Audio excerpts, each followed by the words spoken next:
matter is, I'd like I'm to a jump in reformer. because let's I'm talk a about reformer, jobs. and I cut taxes. She raises taxes. I cut regulation. She increases regulations. I create jobs. She drives jobs out of the state. Tommy or Tammy? We'll interview Wisconsin's U.S. Senate candidates over the next 2 weeks on For the Record. Good morning. I'm Madison Magazine editor Brennan Nardi, filling in for Neil Heinen. The race for Herb Kohl's Senate seat has turned into a tightly competitive, highly intense, and closely watched political contest, not only in Wisconsin, but nationwide. But of course, we're used to that sort of thing around here. When former Governor Tommy Thompson announced he was running for U.S. Senate, some said he was too far removed from Wisconsin politics. Some thought increasingly cynical voters would see him as lacking the relevance and stamina to compete with younger candidates. Thompson proved those naysayers wrong, winning the GOP primary in August. Now polls released just this week show that he's giving longtime Congresswoman and Democratic Senate opponent Tammy Baldwin the fight of her political life. We'll talk to Congresswoman Tammy Baldwin next week. Today, I'm happy to welcome former Wisconsin Governor Tommy Thompson on For the Record. Welcome, Governor. Well, good morning, Brennan, and thank you so very much for having me. It's a pleasure to see you. I was somewhat surprised. I thought I would see Neil, but you're much more beautiful and nicer than he is, so it's great to be with you. Well, I hope he's watching to hear it. I hope he does too, and I'm sure you're going to make it a point that he does see it. Sure will. So, the debate this week, a lot of talk about jobs, taxes, Yes. health care, foreign policy. How do you think it went? The moderators at the very beginning talked about a healthy exchange of ideas. It was a little testy. Well, absolutely, because we're so different, you know. I cut taxes 91 times. Tammy Baldwin voted to increase taxes 155 times. Completely different. I cut regulation. She tries to increase regulations. During my term, we were able to create 742,000 jobs, dropped unemployment below 2%, and everybody had a job. While she's been in Washington for 14 years, the unemployment has gone up to 23 million. And when she had a chance to help Wisconsin industry, she took a pass. She voted with EPA. The paper industry is in some serious trouble. And EPA comes in with some rules and regulations that are going to put some of them out of business and probably lose us 7,500 jobs. Tammy Baldwin was one of the few that voted with EPA against Wisconsin, the paper making industry, and our employees. It's just obvious that Tammy Baldwin is just plain too extreme for the state of Wisconsin. And in 14 years, while I was governor, she was in Congress, our biggest accomplishment in 14 years was to rename a post office in the city of Madison. That's not a very good tribute in order to get promoted to the United States Senate. And yet we have these polls that show your race is in a dead heat. I don't know if you've ever been in a dead heat. What's your take on that? Why is the race so close? Well, because after the primary, she had $4 million, and we were broke. You know, I had a spirited primary, and she didn't. And she took the $4 million and immediately, day one, started lying about me, mischaracterizing, misreferencing me, and for 4 weeks. And we had no money to go up and counteract that. So for 4 weeks, she had the opportunity to tell a story in Wisconsin that was just plain untrue. Said I was a lobbyist. I'm not. She said that I left Wisconsin. I never have. She said that I did a super deal with the drug companies. I never did. It was a Democrat deal, a Democrat idea. It wasn't mine. And number four, she made accusations that just plain are not true. And so even if Vince Lombardi had $1 million a week for 4 weeks, you know, in Green Bay, telling him that he really was a member of the Chicago Bears team, some people would believe it. And so some people believed, you know, the accusations. But the truth of the matter is, I'm from Wisconsin. I actually, when you cut me, what comes out are Badger red cheese curds. That's how Wisconsin I am. Well, and Tammy Baldwin, of course, hails from here too. I want to talk about the negative advertising outside of just the spending for your race that you're spending on your race and that Congressman Ball was spending on hers. FEC says there'll be somewhere around $23 million spent. Do the prevalent negative attacks bother you? Well, of course they do. But the truth of the matter is, let's be truthful about everything, which I have been and always will be. And she isn't. You know, basically, a day after the general election or primary election, she started running negative ads. You know, she has not run not one positive ad yet since the beginning. She has outspent me 10 million to 5 million, 2 to 1.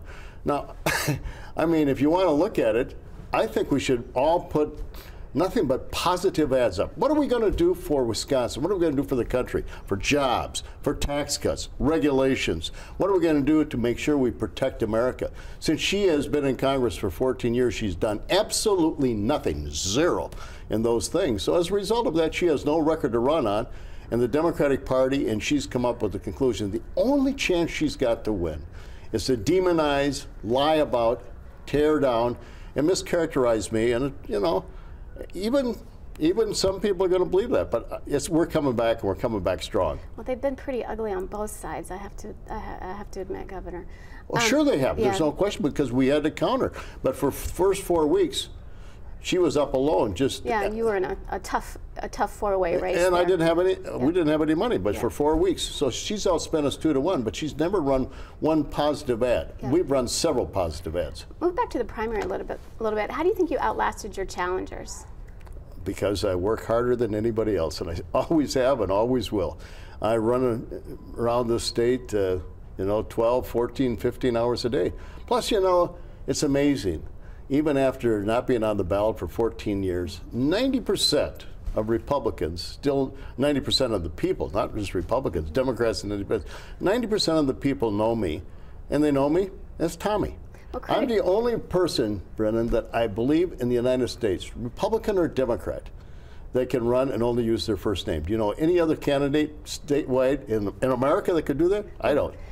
Critics did say that you tilted a little to the right during the primary, and that was maybe difficult for some of the people who referred to where's the old Tommy. Do you see that the Tommy as governor, the Tommy as cabinet level secretary, and the Tommy now? No, Tommy, I'm always a doer. I'm a reformer. Let's just take a look at the record. 91 tax cuts, 742,000 jobs created while I was governor. Welfare reform, school choice, building Wisconsin. And then I went to Washington, started Part D for seniors, which Congresswoman Baldwin voted against, which 90% of the seniors support.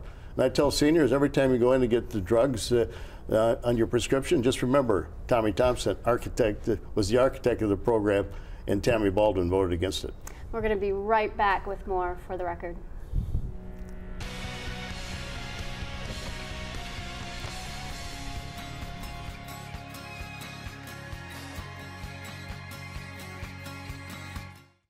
This is the knowledge and expertise and talent that will mean instant leadership, probably on one of the most important domestic issues that the United States faces today, and that's health care.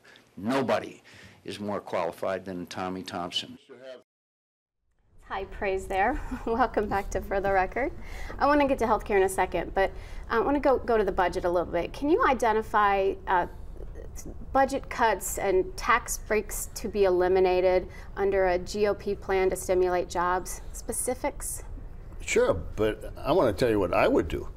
When I was governor, before I even got sworn in, I requested the state agencies to come in with a 5% reduction in every one of their programs. They grumbled, but they did it, and state government never ran better. I want to do the same thing at the federal government. I want to come in and introduce a balanced budget amendment and have every federal agency come in at 5% lower than they got last year, but give the secretaries the authority to reassemble and to eliminate some programs, because nothing gets eliminated in the federal government. And that would allow the secretaries of the departments to be able to get rid of programs that just aren't working. They don't have that authority right now. And we could downsize the federal government, and federal government would run better, and we would save billions of dollars. That's what needs to be done. But, you know, running a state in the 1990s and being one of 100 members in the most polarized Congress, some say since Reconstruction, how can a Tommy plan work in that environment?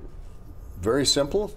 And when Part D, prescription drugs, when seniors were asking for both political parties to pass it, neither political party could do it. And when George Bush appointed me as secretary, he gave me the assignment. I got it done. I sat down with Democrats, Republicans in both the Senate and the House of Representatives, and we passed a bipartisan bill. When I was governor, For 12 and a half out of the 14 years, Democrats either controlled both houses or one. And I got tremendous things done with Democrat votes. I sat down, cut taxes 91 times, balanced the budget 14 years in a row, and they haven't even passed the budget in 3.5 years in Washington. And I was able to get welfare reform with Democrat votes and school choice. All of these programs were very contentious, but sitting down and allowing people to have a voice and telling people, you know, how far you can go. You don't have to give up your principles, but you can work together. That's what I do the best. Everything you look at in regards to what I was able to accomplish as governor and as secretary, I did it on a bipartisan basis. That is lacking, but I have the experience and the proof to show that I can do it. And you know, it's amazing what can get done when you give somebody else the credit. Well, one of the big things that's set to happen if a Romney-Ryan administration comes in office, and if you end up as our U.S. Senator, is health care, and yes. What are we going to do about that? And I want to talk to you about this in the context of women's health. Madison Magazine, as you know, has long covered that topic, and we have featured your wife, Tommy Thompson, on the right. cover of our yes, magazine sure. for her incredible advocacy and work on women's health issues. The current health care reform, Obamacare, has preventative, measures and mandates for those kinds of women's health issues. Screening for domestic violence, yes. mammograms, colonoscopies. Sure. How do you address those if we're going to repeal Obamacare? Well, very simple. I'm the one that started them. I started when I was Secretary of Health. A lot of the ideas that I advocated, such as wellness and prevention, pre-cancerous screenings, as you've indicated, were all started when I was Secretary of Health. All of those things, and that's what John McCain says. Nobody in Washington knows health care as well as I do, because I've done it. I built Badger Care in the state of Wisconsin, senior care in the state of Wisconsin. If you want somebody that really knows health care, there's nobody more of an expert on health care than myself. And that's what I would do. And I am big on women's health. My wife and daughter run Women's Health Foundation. I'm going to make sure. And when I was running internationally for presidency of the United States, one of my positions was we are going to eliminate breast cancer by the year 2015. And that was a goal that is, and it's doable if we put our forces together. How do you pay for that under a Thompson plan, under a Republican administration? Well, there's many ways to pay for it, but let me just tell you. First off, 93%, Brennan, of the cost of health care go to wait till you get sick and then fix you. And 7% is used to keep you well in the first place. Does anybody out there think that's a good idea? It's dumb. You got a car, you change the oil so the motor doesn't burn up. You got a hole in the roof, you fix it. 75% of the cost of health care goes for chronic illnesses. We have to embody our businesses to really put stimulus in to keep people healthy. We cannot afford diabetes growing in the epidemic ranges they are. We can have chronic illnesses. We can contain chronic illnesses by eating better, exercising, and be able to have cessation of some areas of really prevention and wellness. Number three, 18% of the cost of health care goes for paperwork. Let's require all health insurance to have the same form. You'd save billions. And let's do something else about liability insurance. Democrats, especially Tammy, are always in the pocket of the trial lawyer, so they won't do anything. But just think of this. If you're ugly going into the hospital, more than likely you're going to come out ugly. Should you be able to sue the hospital and the doctor because you're not beautiful? I don't think so. But the trial lawyers would like to have you, and that's what we have to do. Change it. We can make health care more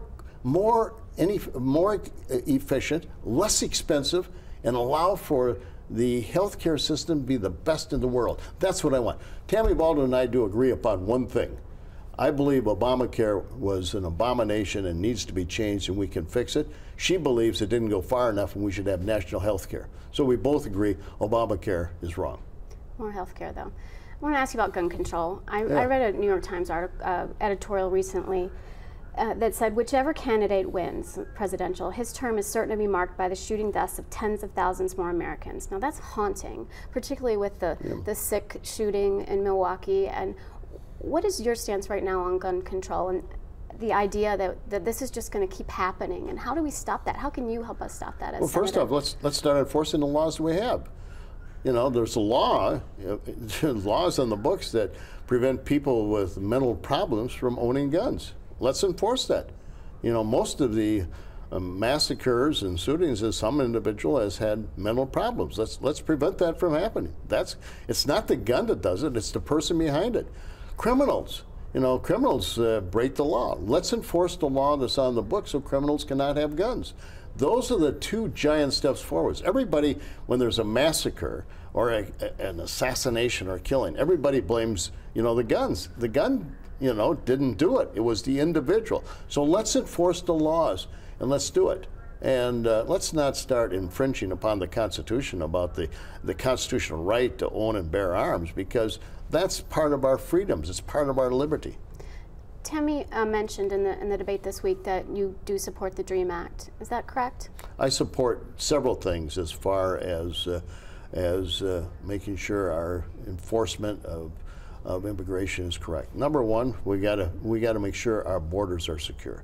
Number two, we got to set up a procedure so individuals 12 to 14 million have a way to somehow, without amnesty, be able to become citizens. Number three, if somebody comes and is born in this country or is brought in this country at a young age, it goes into the armed forces, that individual should be able to become a citizen. Number four, let's use the visa program. So individuals are coming in here and on areas that we really need. Let's be able to allow those individuals to stay in. Computer scientists, math teachers, engineers.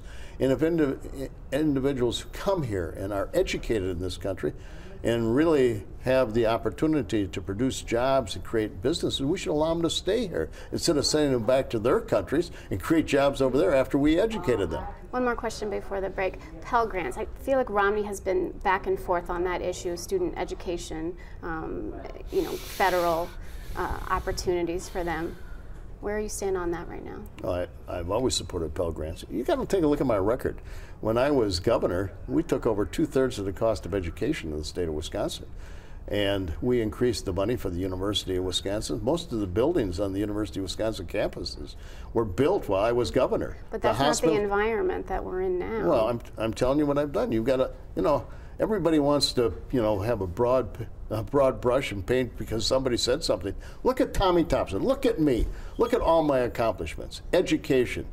#1 in the country pretty much in regards to picking up the cost of education, starting school for choice, expanding charter schools, being able to set up a program for vocational schools so that they could transfer their credits into the University of Wisconsin, but at the same time training individuals for skilled jobs that we need in Wisconsin, in America.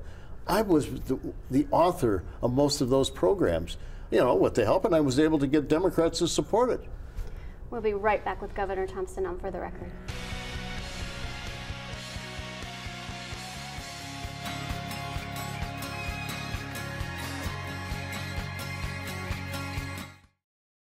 Days before your primary, you ran an ad on the radio saying, "I will be the 51st Senate vote to pass the Ryan budget."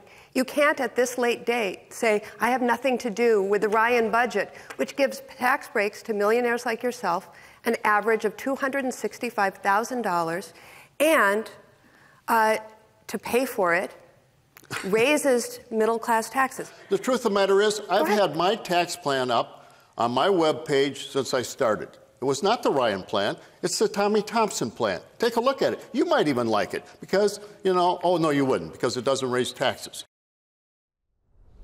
We're back with For the Record and Governor Tommy Thompson. I want to jump up to the presidential a little bit. We haven't talked much about that. What is your impression of the race right now? It's very close. Romney has a chance to win Wisconsin, and a Republican hasn't won in Wisconsin since the second term of Ronald Reagan. So I'm very excited about Romney, and I'm really excited about Paul Ryan. Well, I'm excited about both of them, but Paul Ryan is really a star. And when Paul Ryan was appointed and nominated, it told me that Romney and Ryan are not going to be president and vice president like usual. They're going to solve the problems. They're going to come up with plans and really solve the problems of America, something that hasn't been done in a long time. So the Restore plan that you have, and what are there elements of that? Because we all hear that if Romney's elected, the Ryan budget plan is the plan. Are you going to be able to integrate? That is not true. Okay. Because what Romney said, he said, Ryan has his plan, but I have my plan. So Romney's got a different plan, and he's going to advance. So there's going to be some incorporations of the Ryan plan, but there's also going to be some ideas, I hope, from my plan. I've got a tax plan that I think is the best out there, and that is if you want to have all the tax exemptions and all the itemized deductions that you've always had, fine, do it. Hire your lawyer and accountant and do it. Or if you want just a flat tax, you figure out what your gross income is, put the percentage in, and send it in. Still have enough time at the halftime to go to the refrigerator and get a glass of beer and a glass of milk and not pay anybody. Your choice. It'll pay the same amount of taxes, but your choice. And you know something? We'll see. I want to ask you about your time if you are U.S. Senator in the Supreme Court. You may have the opportunity to nominate the president if it's Romney. President will nominate. I would like to nominate. Vote for Supreme Court justice. What kind of person would you like to see? I want somebody that's a strict constitutionalist. Somebody that's going to really interpret the laws as they've been passed and not make new laws. That's the basic constitutional thing that I'm going to be looking for in an appointee to the Supreme Court. Do you think that the outcome of your race will be directly tied to the top ticket? No. I'm cautiously optimistic that both of us are going to win, and I hope that's the way, because we got to change this country around. That's why I'm running. I'm running for my children and grandchildren, your children and grandchildren, all the people who are listening out there, because we've always promised a country that's stronger, freer, fairer, safer, with more options. We can no longer say that. A child born today owes the federal government $51,000, $16 trillion in debt. 10 trillion of that is while Tammy Baldwin has been in Congress. That is unconscionable, what we're foisting upon future generations. I'm going to go to Washington for one reason, and that's to balance the budget, get our budget under control, and make sure that future generations out there are going to be able to have the kind of America that you and I inherited: stronger, freer, fairer, safer, with more options. Well, that's a good way to wrap it up. Thanks for watching For the Record.